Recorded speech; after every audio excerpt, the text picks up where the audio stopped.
Welcome to a special edition of the Great American Collectibles Show, broadcasting from the National Sports Collectors Convention in Atlantic City. This week's special show is brought to you by PSA and Heritage Auctions. Now, coming to you from the Burkus stage, here's Tom, Rico, Jame, and special guest host, Derek Grady. All right, we're ready to go. Hi, my name is Tom Zappala with my two great co-hosts, John Molori and Red Sox Hall of Famer Rico Petrocelli. For you Boston fans, I think everybody knows who Rico is. Five-time All-Star. Derek Grady from Heritage Auctions is going to be joining us, but he's... There he is. Oh, he's always late. Name of the show is the Great American Collectibles Show. This show is a special 2-hour show that will be broadcast next Wednesday night on just about every platform. We're on WCAP up in the Boston area, Facebook Live, iHeartRadio, YouTube, Alexa, what else? Spotify. Just read the sign. Yeah, there. read the sign. Read the sign. And this show is being sponsored by our good friends here at the National Sports Collectors Convention, PSA, and our good friends at Heritage Auctions. Derek, welcome. I brought some wax boxes so we can throw out. All right, we have some all hacks. kinds of giveaways, and you have to speak up. We've got all kinds of giveaways. We've got some great guests, and we're going to open it up right now. We've got a bunch of guests coming in over the next 2 hours. But we are real honored first we've asked two gentlemen to come up. Number one, the director of this event, the man that is probably most responsible for putting this together, John Broggi, Executive Director of the National Sports Collectors Convention. John, welcome. I'm the Executive Director if you're having a good time. If you're not, I know where the complaint department might be. Can we crank them up a little bit? Yeah, you got to crank that up a little bit, John. John, say that again. I said, I'm the director if you're having a great time. If you're not having a great time, we'll continue someplace you can make your complaint. That's right. All right, John, in a nutshell, I mean, are you happy with the turnout? We're ecstatic about the turnout. I've told you on the show a couple times in the past several months that our ticket sales were well ahead of what last year in Chicago was. And last year in Chicago was a big monster as we all came out of the COVID situation. The number of people who just wanted to be involved in the show was crazy. We've exceeded that this year. I don't know how we did it. I don't know how we got all the people into this building in the time frame we did. My staff did one heck of a job in making sure that people who were walking all around found where they needed to be able to get into the show on time. I want to say one thing, Tom. The tickets we've sold, we do a survey if you buy your ticket online. 55% of you in here are at your first national That's ever. A good sign. And we expect you to come very back cool. every year now. Very cool. Yep. Very cool. John, you know, we were talking, Rico and I and John were talking this morning, Rick, about talk about a change in technology. Yeah. His mic is off. Rico's mic is off. Is this one on? Here. That was on purpose. We did that, Rico. Talk again. Hello, everybody. But the logistics of a show like this, John, I mean, look at the amount of people here, the amount of vendors here. Can you put into words the work that goes into putting something like this together, my friend? I don't think I can. I know. I can try. When we walk in here on Sunday morning, and we are here on Sunday, and I was here on Friday to make sure that we began to get everything right. This whole building is empty. There is zero things in this building. Right.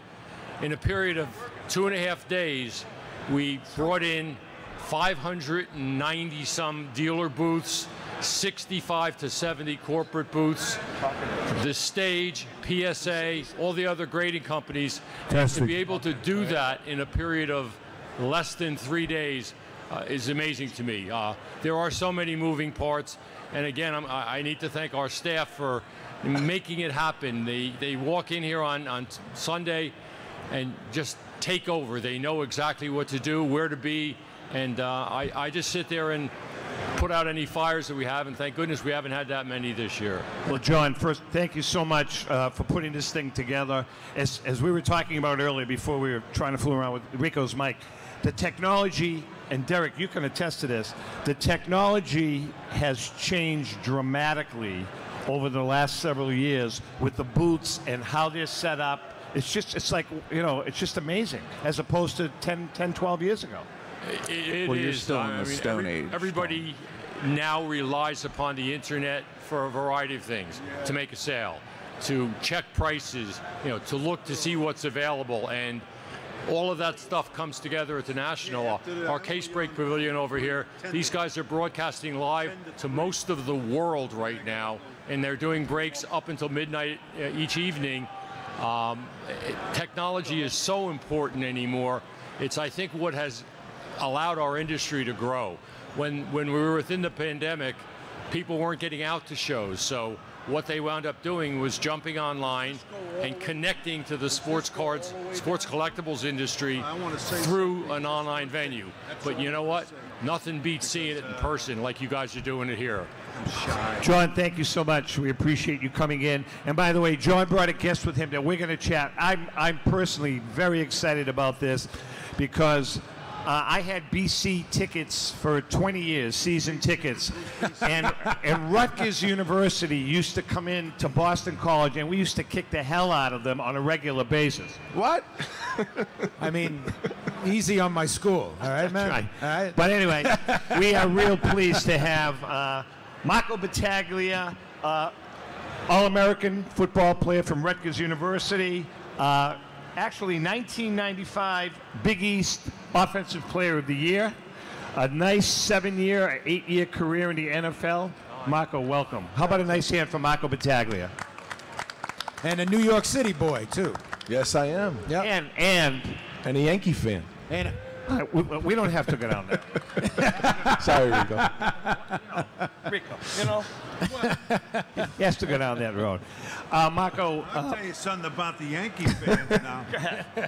I just want to say to all you Yankee fans out there, you know the rivals, Red Sox-Yankee rivals. Great rivalry. Even the years when I played.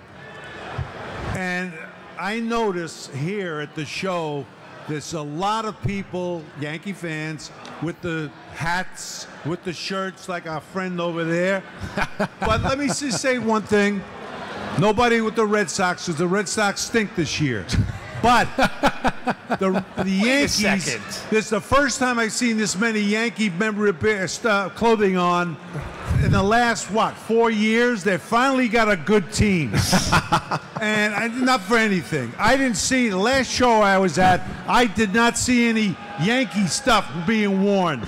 So you're all front runners, just like the Red Sox too. He wants to fight again. This is a guy no. Hey, and this is a guy that's from Brooklyn. Right. That's right. Would you expect anything less? He's from Brooklyn. The last, look at the Yankee fans leaving. Look. Marco, the last time Rico got into a jam with the Yankees, he had Joe Pepitone's toupee in his hand. He did. Here, we're going to throw out some packs because some they're story. trying to We steal the got show to talk a over little there. bit of football. We'll talk football. Battaglia, because we were talking before we went on the air.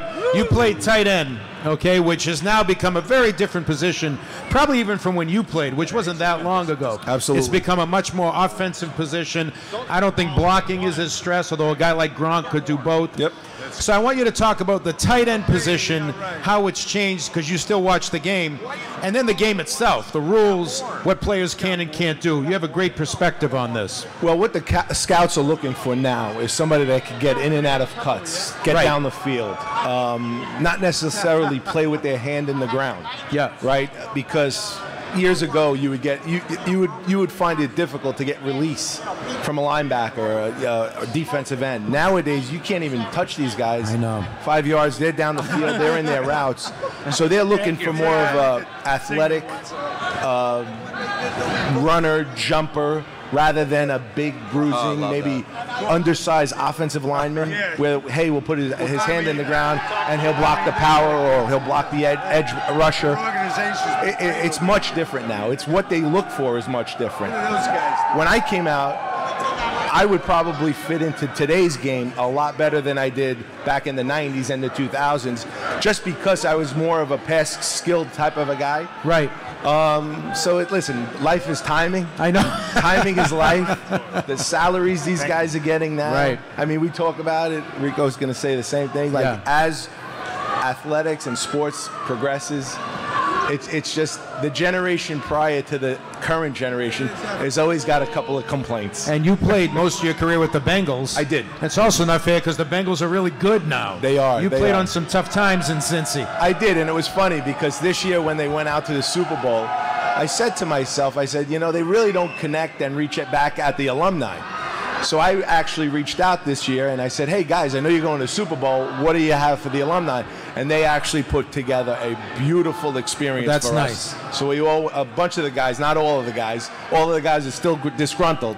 But we would go back, we went back, and we had a great time in LA. They had some great players there. They couldn't put the team part together, but there was some great play, including yourself, we had over great those players. years. I played with some great players. Yeah, unbelievable players. Yeah. Rocco, what are you doing now? So I'm the senior advisor for the president of Rutgers University.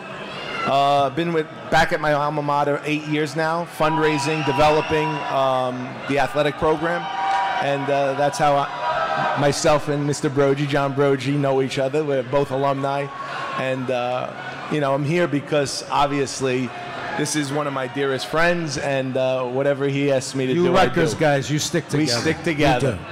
Well, listen, I want to thank both of you for coming. Marco, we got to get you to Boston. If you're in Boston, you're going to come on. I'll see you Labor Day. We're playing BC. Oh, Jesus. Listen, man, the other thing is, you know what? September. A few years later, you might have played for the Pats because Belichick loves Rutgers guys. Oh, yeah. Loves You're the Rutgers absolutely guy. right. I'm not going to tell you my Pats story because I kicked myself in the butt, but it was down my free agent year. I'll say it quick. It was between Belichick and John Gruden in Tampa, and I chose wrong. Thanks, guys. You're a class act, man. Good to much. meet you. Thank you very much. All right, we got a lot of giveaways out tonight. A little noisy over there. Wow. We've got some giveaways. We've got some trivia questions. We have a few people are going to come in. We have a special presentation for Rico in a few minutes that we're really excited about. Yeah, new defibrillator. But first of all, let's talk to Derek, because Heritage Auctions basically has been the story of this convention. Derek, tell us about the card. The 1952 Mantle? No, the 1952 Mantle. Okay, that one. It's really the highlight of my career was taking this card on consignment from somebody that bought it from Mr. Min in 1991 and kept it under, really in his memorabilia room in a card saver and didn't want to get it graded. And I showed up and told him we need to get this graded, and it came back SGC 9.5, which truly rivals any of the 10s that are out there, and it's better than any of the 9s in PSA or SGC holders. So we have it right now on display at our booth. You can take a picture with it if you want. It's estimated at $10 million. I'm sure several of you out there maybe can come together and own it, fractionalize it. I certainly can't. Maybe Rico can. I know Rico certainly Zappala can. has no shot. I offered $10,000 for it. I didn't go for a it. little bit off there. What is the bidding at now? Do we know? So right now the bidding is at, I think it was 5.4 million. You had the buyer's premium. You're roughly 6.5 million. But there's 30 days left in the sale, so we all know how at the end the sale takes off. You only have to put an initial bid in right now, so it can run dry for a little bit for the next 20 days, but then the last week it will start to pick up again. That's typically for an auction like that. That's how typically it when works. it picks up. Yeah, it's how it works with extended bid auctions, which most companies do. So, but we are anticipating that the record for a sports item at auction is the Diego Maradona jersey that just sold for $9.3 million. And and the highest price for a card ever paid at auction was $6.6 million for a Hannes Wagner card. So we're already there. We're going to pass Hannes probably by the end of the day. Then we got to beat the Diego Maradona jersey, and we'll do that. Very cool. Yeah. Very cool. Wow. Rico, you saw that card. I saw it. Yeah, Mickey Mantle was my hero as a kid growing up in Brooklyn, and I had a 1952 card. Of course, the industry wasn't born yet. And so we used to throw it up against the wall with the other kids, whoever was closest win. Put them in the spokes of a bike, and it was all. And then my mother threw them out. Your mother I had and to everybody punch her in else's the mouth. mother. You know what I mean? Can you get a copy of the book? I do have a question for Rico because Go ahead. you said that Mickey Mantle. You've told this story on the air before on the show. You said Mickey Mantle was your idol. No, he was growing my. up. I didn't say that. What'd you say? I didn't say idol. I said Mickey Mantle was my favorite player. Okay, he was your I favorite. don't have idols. Right. Well, he was your favorite player. Yes. Point being is, you finally got to play against him. Yeah. As a rookie. That's right. And why don't you tell us about, what did it feel like to be up at the plate, your favorite ball player is on first base, and what happened? Oh, I thought that was the longest question I ever heard. Go ahead. No, but yeah, I was at first base, and so Mickey Mantle, my hero, on two guys were my heroes, Mickey Mantle and Hank Aaron. Mr. Hank Aaron was, I could tell you stuff with him. He's the greatest. Anyway, Mickey, as a kid, so I take a lead at first base. I probably walked. And I'm saying to myself, gee, should I say hello to Mickey? You know what I mean? And so ball one, I come back to the base and same thing. It said, geez, should I? I said, I might not get a chance if the batter hits the ball. And so I came back, it was 2 balls, no strike. I come back, and then I hear, hey, Rico, how are you doing? I said, hi, Mick, how you doing, buddy? Yeah, what a thrill it was. Rico. So I was very fortunate to play against him and Mantle, him and Hank Aaron, Willie Mays, you name them. And they were just great. They were as great as they're talked about. So, Rico, now a great teammate of yours, Rico, Yeah. Dick Raditz, great pitcher. Yeah. He had the best, I interviewed him many years ago, and he has the best stat against Mickey Mantle. By the way, he's the guy, Mickey Mantle nicknamed him the Monster. Oh, that's and I right. interviewed Dick. Dick Raditz faced Mickey Mantle 63 times, struck him out 47 times. Gave up one hit, a home run. That's the only hit he ever gave up to him. And I guess Raditz told the story. They didn't know who Raditz was. And he struck out Mickey Mantle in spring training. And Raditz was a big kind of scary looking guy, right, Rico? And Mantle's got so ticked off that Raditz struck him out. He's walking back to the dugouts saying words I can't say here. And he's saying, that you-know-what monster, that big, ugly you-know-what monster. And that's how Raditz got the nickname the Monster. Now, and that's true. For you collectors out there, to give you an example of how little players knew back there what the value of collectibles were. Right. Mr. Petrocelli, 2 things that he had in his hand that he gave away. Well, not gave away, just tossed. You caught the ball that Rich Rollins popped up to basically clinch the 1967 pennant. Yeah. You caught the final out. Right. And you handed the ball to Jim Lomborg. And gave it to the pitcher, Jim Lomborg. What happened to that? Well, he gave it to the owners. And the owners died, not because of the ball, but because they got old, you know what I mean? That was a bad ball. Yeah. So I asked Jim Lomborg, you hear? Said they lost it. And I had the ball. Think about this. For the Red Sox, for those of you who don't know, this was big. It turned the franchise around. I had that stinking ball, right?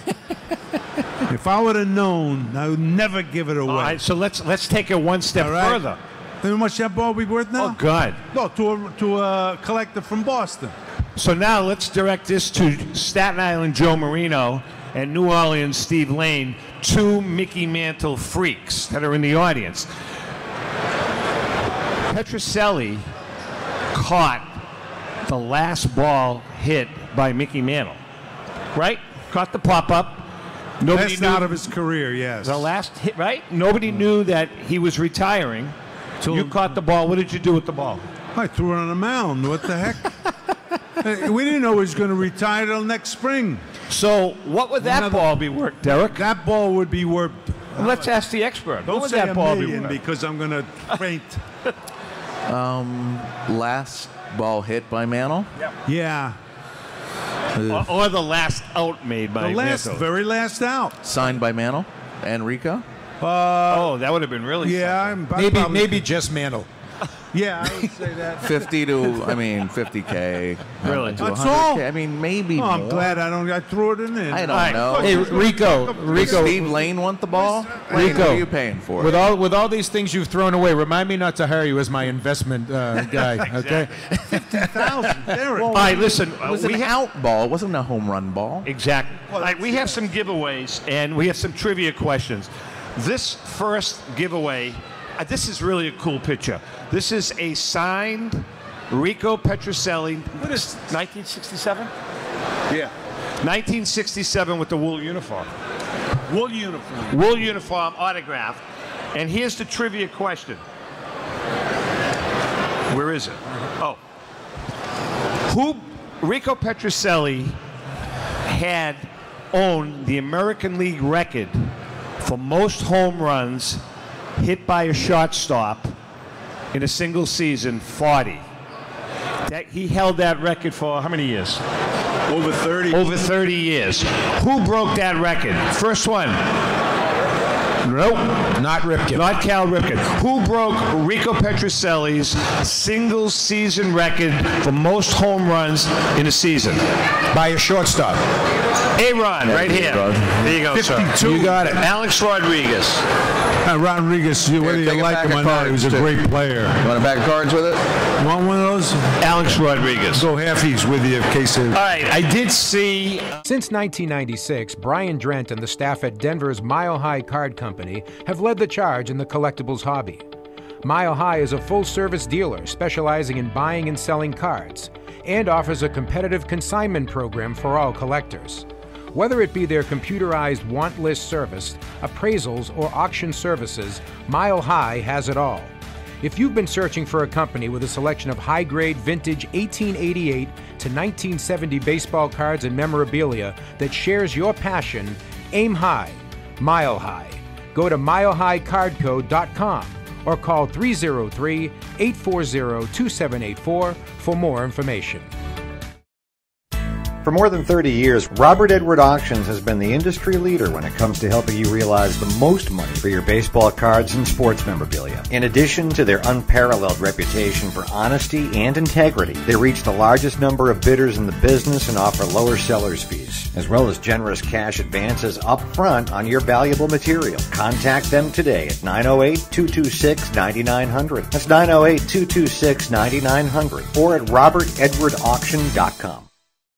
Hi, this is Dan from Memory Lane Auctions, here to remind you that the renowned Memory Lane Collectibles Company has served as a beacon of light to the collecting community for the past several decades. Indeed, folks, it has been our utmost privilege and pleasure to provide the most enthusiastic collectors with an abundance of the finest sports cards and memorabilia for America's most coveted sports personalities via our world-class auctions. Whether you choose either a private sale transaction or the auction route, Memory Lane cordially invites you to reach out to us to maximize the value of your prized possessions.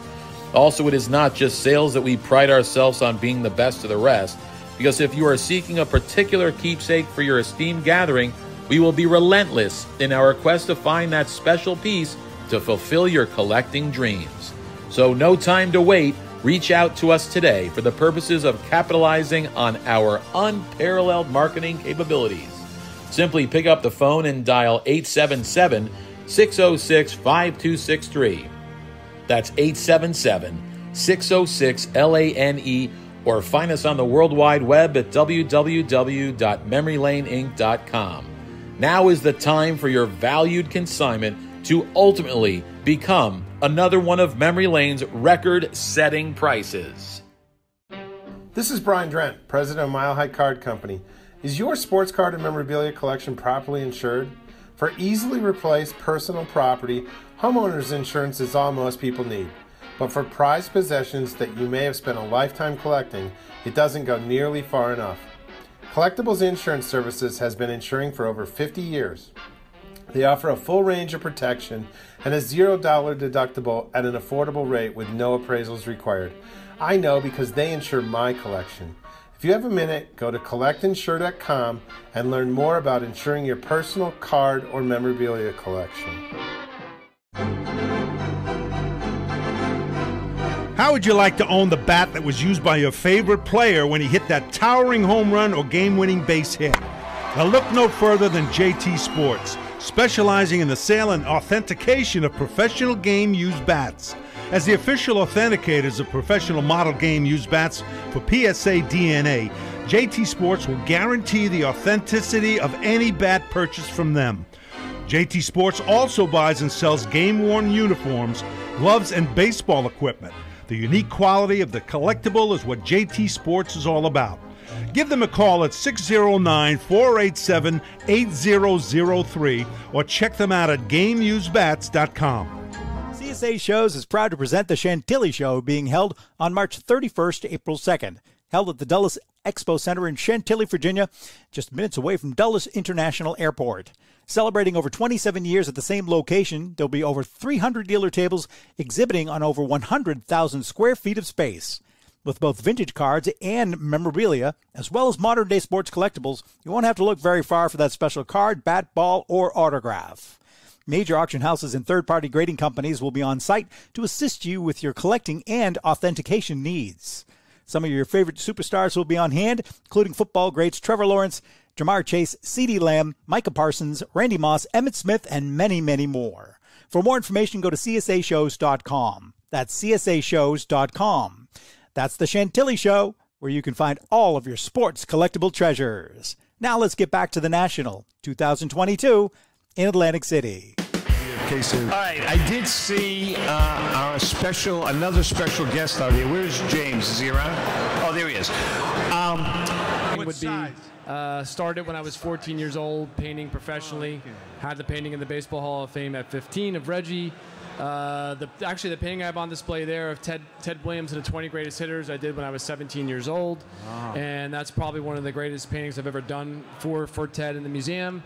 And before playing baseball in college, was Cal Ripken Jr.'s official artist when he broke the streak. I've worked for many companies, like you were mentioning, doing the covers for PSA the last few years, Topps, Upper Deck, all these great companies, and worked with so many legendary athletes. And by the way, this book, obviously, some of you know us, my wife Ellen and myself and John, we write the books that PSA gives out. This is our most recent book, The Diamondbacks Collection, 50 of the greatest sports cards in collecting history. It's about we wrote the book about the collection of Ken Kendrick, the owner of the Arizona Diamondbacks. James has some absolutely wonderful images in this book that he was gracious enough to let us use. So if you do have a copy of the book, I know PSA is giving them out. You'll see some beautiful, beautiful images of some of the great players in the book. With that being said, though, James asked if he could make a little presentation to Mr. Petrocelli. Uh-oh. So from one shortstop to another, I guess. Oh, wait a second.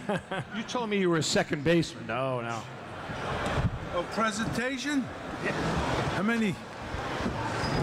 James. This is for you, Rico. So this is an original watercolor of you, and very honored and happy to give that to you as a gift. Yeah. Very cool. What do you think of that, Rico? That's absolutely fantastic. Thank you so much. I don't remember being that young. Holy, it's been a long time. But thank you. That's great. Outstanding. That's outstanding. Great. Congratulations. James, let's whether it's a Rico Petrocelli Oh, the tremendous images that you have over at your booth, whether it's a Michael Jordan, a Tom Brady. I mean, the best of the best, no doubt. We talked about this before, about what draws you to an athlete, but you don't only immortalize these athletes. You have some great stories about meeting some of these athletes. Can you share a couple with the folks here watching? Yeah, I've been very blessed and lucky to be around these guys my whole life. Like I said, the first player I'd ever met that signed a painting of mine was Joe DiMaggio, who always, took to my work. I think being 17 years old and doing the work for Ted and being at that event, and again, just building relationships with all these Hall of Famers. And actually that year was the first year Jeff Bagwell won the MVP, and I remember talking to him about how my stance was like that in high school. Just all these incredible memories. Were you stage struck? I mean, you're 17 years old. I mean, Joe DiMaggio, those are like intimidating figures. Yeah, I think when I look back, I mean, that to me it was like being around those guys: Muhammad Ali, Arnold Palmer, Ted Williams, Mantle. Probably now I'd be almost more, although I've met so many people, but I probably wasn't thinking about how big it was. And now when I look back, you didn't know what you didn't know back then, right? Yeah. So that is the cool thing that, a lot of people get to paint these guys, but for me to paint them and actually meet them in person, that's very special, and it's always been an honor for me. Yeah. What do you try to bring out in an athlete when you paint that person?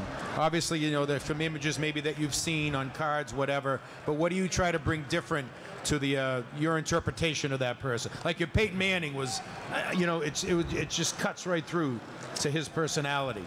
I think being an avid sports fan, watching a lot of sports, playing sports, I think that helps when it comes to being an artist and doing that. So right, I think I'm trying to find something probably that I would love. And I think as I've gotten older as an artist and a painter, I've gotten better at really trying to find what I think will connect with the audience and people who buy the work.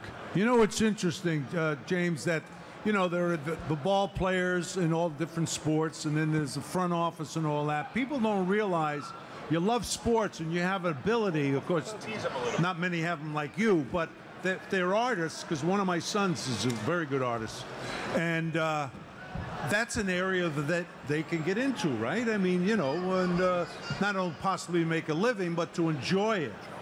And your stuff's beautiful, but no, I think it's something that you're born with, obviously, just like in anything, whether you're a great athlete, musician, artist. I think for me it was a little more rare because I wasn't a professional artist, ball player, but I was good enough to be an all-state shortstop, played in college, and it was interesting to have that ability to paint and also be athletic. But, for me, it was probably like your son. It was something that's in me since I was young. That's all I wanted to do. And obviously the combination of the love of sports and the love of art really started early for me. I mean, going back to probably, 8, 9, 10 years old. And then when things started getting bigger, that's when I said to myself, I was always a collector. And I said, well, what would be cool to get signed besides, I'm buying baseball cards back then. So I happened to pick Joe DiMaggio to go see, and then that was the first guy. So it was really all built on collecting as well. Yeah, that's great.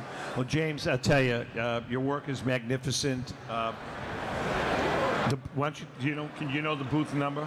Yeah, sometimes I can't even find my way back. I think it's 1756. We're sort of behind Upper Deck, and we're excited for tomorrow, like you mentioned, Tom, the book. We're doing a book signing at that booth.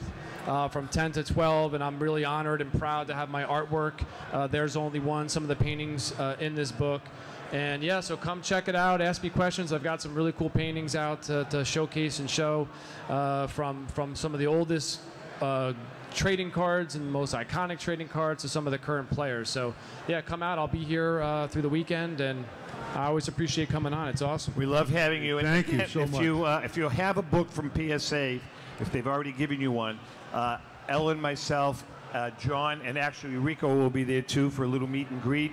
We'll be more than happy to sign the book for you. We're going to be there from 10 to 12. And if you don't have one and you want to purchase one, you can also do that. So, James, thank you so much, James. Thank you. Appreciate it. Thanks. James Fiorentino.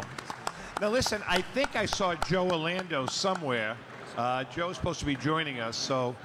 Can I say something to the crowd here, to all the whole crowd, the whole place? Look, we do the radio show and Great American Sports Collectibles show. It's on every Wednesday. It's an hour show, and not so much John, myself, and Tom, but we have on some great people from the various auctions. They're sponsors, or we just have them on to talk the industry. And when you get a chance, tune into it. Right? Really, you'll learn a lot of stuff. Derek, right here next to me from Heritage, he's he really is an expert on.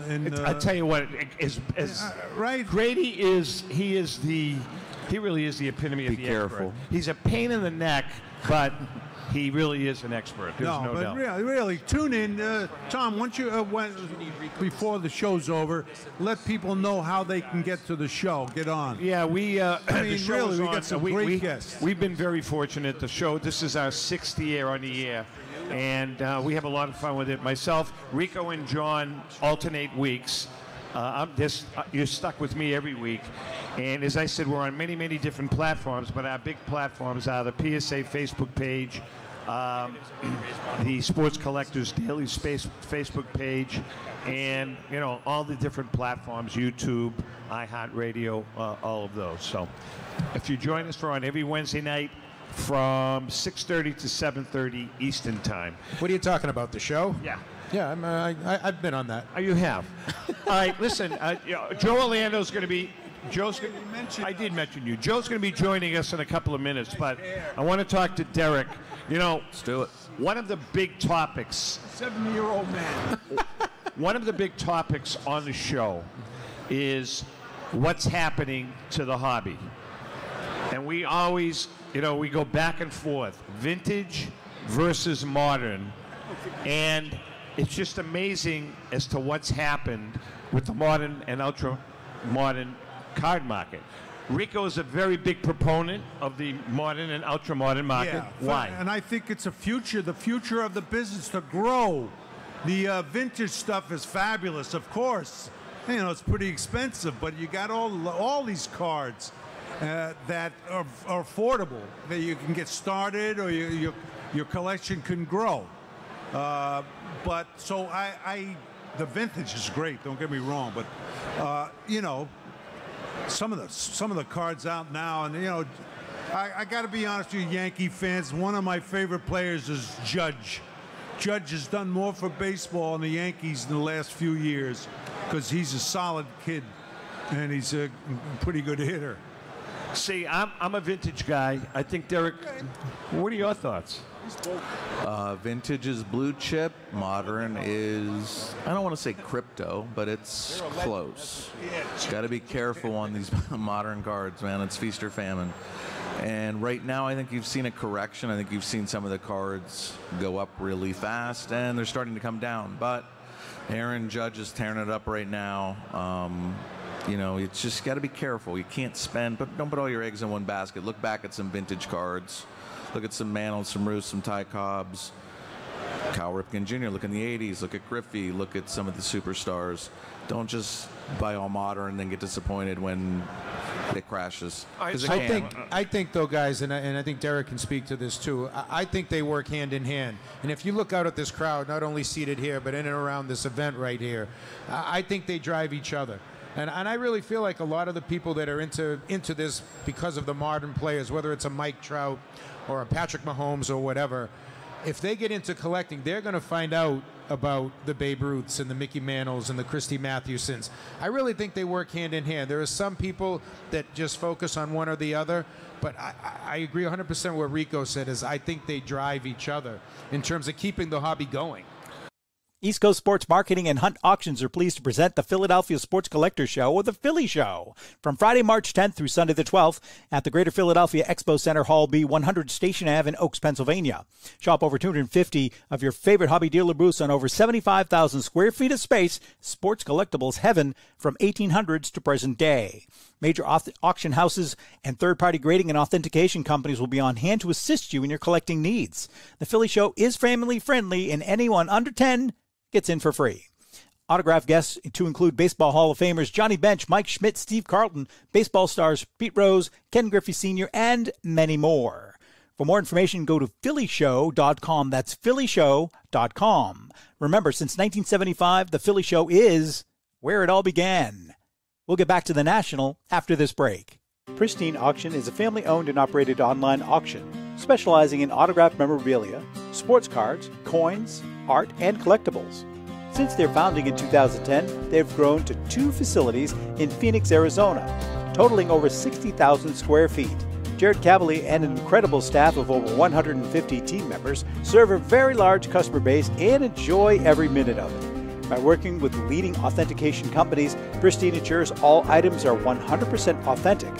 In addition, third-party authenticators regularly travel to Pristine Auction to provide authentication services on site.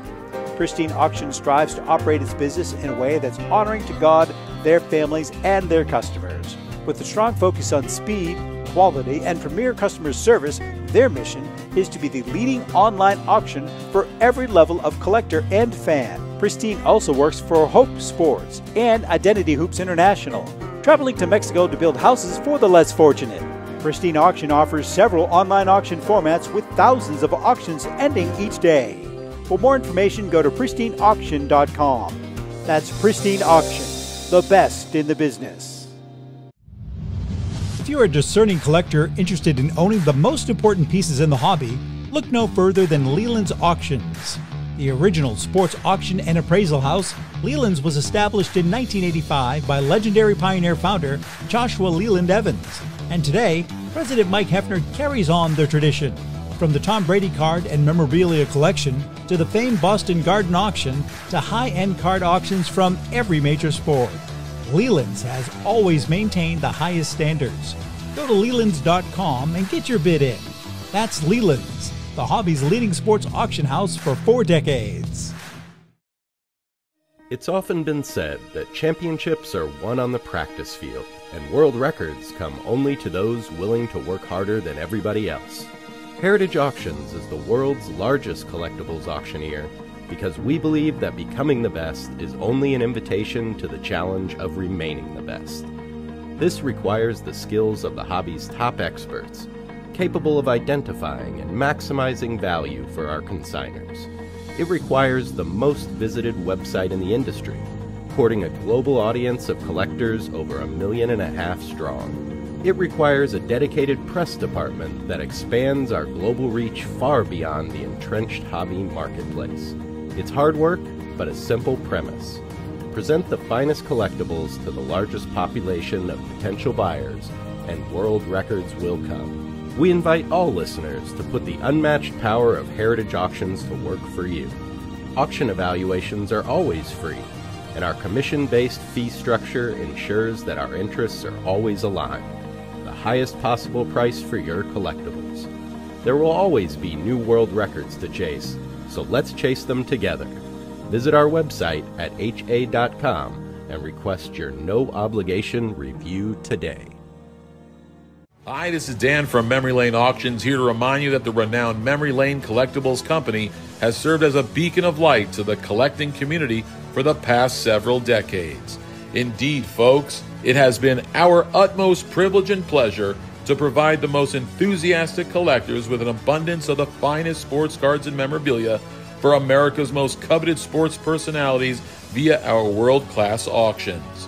Whether you choose either a private sale transaction or the auction route, Memory Lane cordially invites you to reach out to us to maximize the value of your prized possessions. Also, it is not just sales that we pride ourselves on being the best of the rest, because if you are seeking a particular keepsake for your esteemed gathering, we will be relentless in our quest to find that special piece to fulfill your collecting dreams. So no time to wait. Reach out to us today for the purposes of capitalizing on our unparalleled marketing capabilities. Simply pick up the phone and dial 877-606-5263. That's 877-606-LANE, or find us on the World Wide Web at www.memorylaneinc.com. Now is the time for your valued consignment to ultimately become another one of Memory Lane's record-setting prices.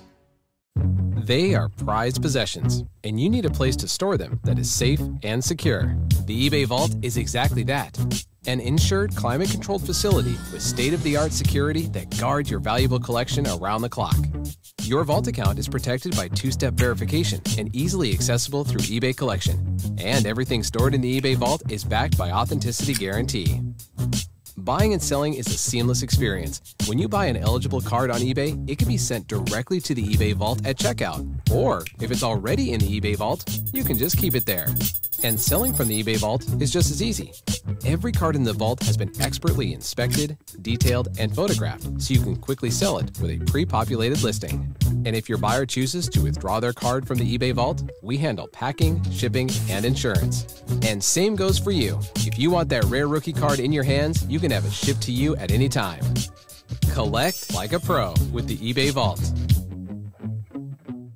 Mark your calendars for the Philly Show, March 10th to 12th, where James Fiorentino's newest project, Fiorentino Elite, will debut as part of a 3-day exhibit featuring sports art from over the years, including pieces from James' There Is Only One collection. The Fiorentino Elite collection recognizes the greatest athletes in the world through a series of 22 by 30 original watercolor paintings. Each painting is signed by both James as well as the athlete. Committed to never producing the same image of an athlete more than once in the Elite Collection, each painting will be marked 1 of 1. Please visit James at jamesfiorentino.com for more information. The Fiorentino Elite Collection are one-of-a-kind masterpieces that capture the spirit of some of the greatest athletes and champions of all time. Now back to the National Sports Collectors Convention special show. Yeah, so absolutely. from a show of hands here, people in this audience right here and standing back there, how many are vintage collectors? Pre-1980, let's say. We'll call it 70s. How many are vintage collectors? How many are modern collectors? See, that's interesting because that's a pretty even dynamic. That's a pretty even dynamic. Good. Oh, Joe's here now. Where's Joe? Joe's over there. We're going to bring Joe up in a second. He's squeezing hands. All right, so that's a very I want to get Joe's take on that too. Yes. That's a very interesting dynamic. It's almost 50-50. It's important to you collectors out there, isn't it? Right, right. I'm not a big modern guy. I've been collecting vintage for a long time. Joe, why don't you sit right here? And we're going to ask Joe Orlando. For those of you that don't know Joe Orlando, Joe is the past president of PSA and CEO of Collectors Universe. And a big announcement was made a couple of days ago. Joe is now, oh God, what a duel this is going to be. Joe is now an executive vice president of sports. Yes. Is that, yes. No. Is that what it's called? Something like that. It's some Derek, fancy what's the title. title? That's a great title. He somehow got my title as well, Executive Vice President of Sports at Heritage Auctions. So these two gentlemen are now working together, and the world is never going to be the same. Right. Yeah. After Joe's 3 never days, gonna be I'll the never same. be the same. Yeah, believe me. After working with Grady, it's going to be wow. Yeah. It's going to, you're going to be in straight jacket. But Joe, we're just talking about. I want to get your opinion because we're talking about the modern market, we're talking about the vintage market, and how things have changed in the last couple of years. Is it changing for the good? Are people overthinking it with the modern and ultra-modern market, or is there a nice balance?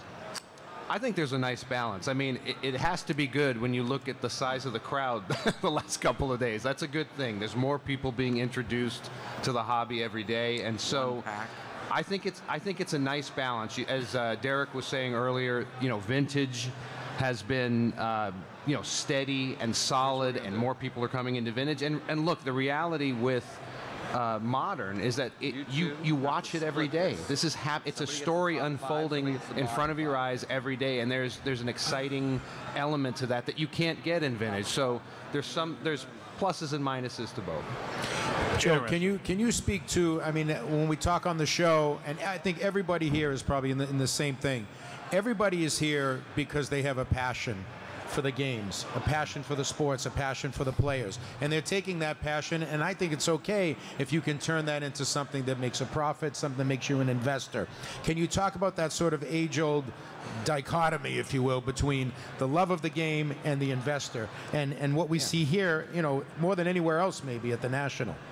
Yeah, I think as collectors, I think it's okay to talk about the financial side of it. I mean, look, we're spending money. We're literally investing our money in this, so it's okay to me to talk about this side of it. I think that the key, and at least in my view, is that if you're doing it just for a return, I wouldn't do it. And what's really sort of ironic, and I think anybody that's been a collector, a veteran for a long time, when you buy things, items with a collector's eye, those are the things you tend to make the most money on, even though you're not trying to make money because you're looking at it through a certain lens. But when you are forcing it, you're trying to invest, you're trying to get a great return. Oftentimes, that's when you don't make money. That's the irony of it. So I think when you look with a collector's eye, because if you're seeing it through that lens, that means other collectors will also see it through that. I think, lens. Derek, you were saying the same thing, and Rico, no, you too. I'm playing with packs right now. The love of the item, the love is more important. What? I mean, you love me rather than the investment. Oh, yeah, it's a coming out party. Here we go. The investment is really secondary. I mean, you have to love what you're buying.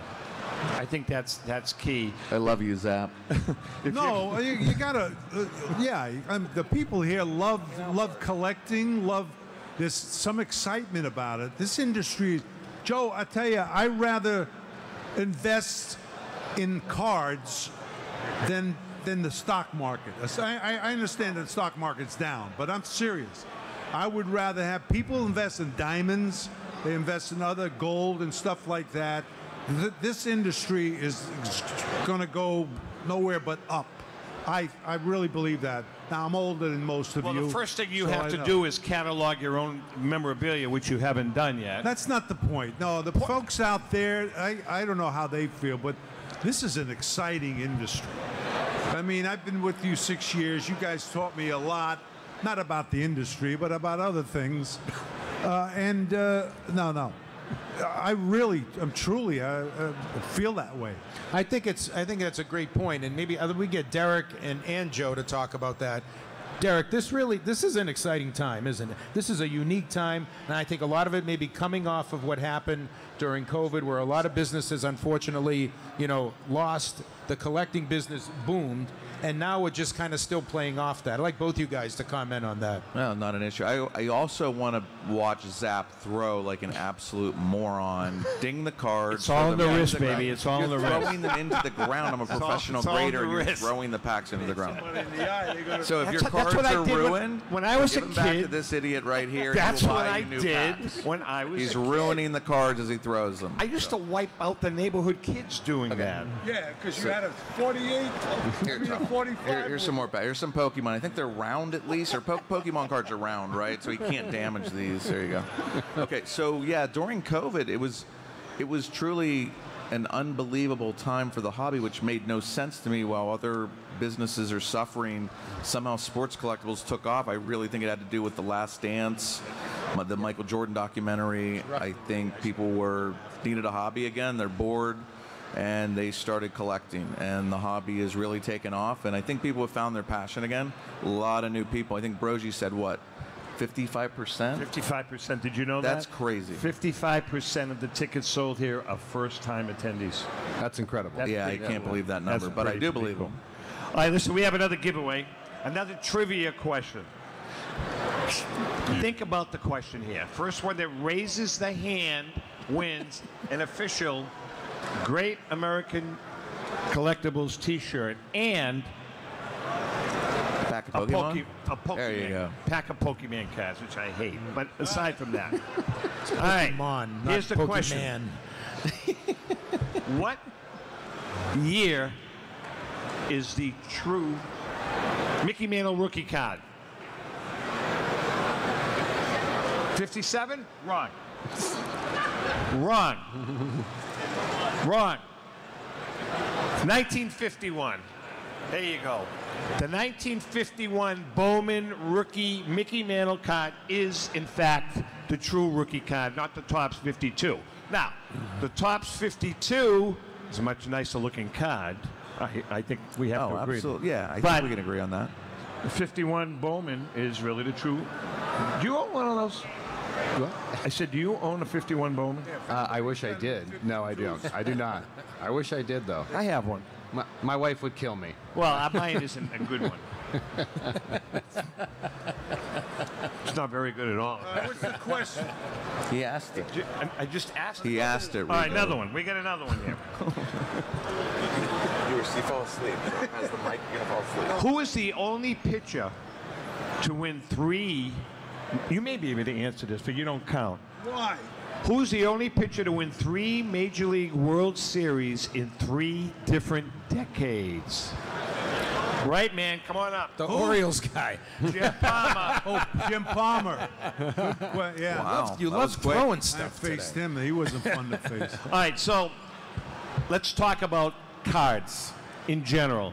The Honus Wagner card at one point in time was the Mona Lisa of cards.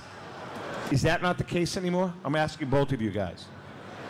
I honestly believe so. When I was a kid, let's just say when I started collecting when I was 9, bought the 1980 Topps cards, had a lemonade stand, go down to the Clark's Corner Store in Johnstown, Pennsylvania. I've heard this story 1,000 times. Wait, am I going to put you to sleep here?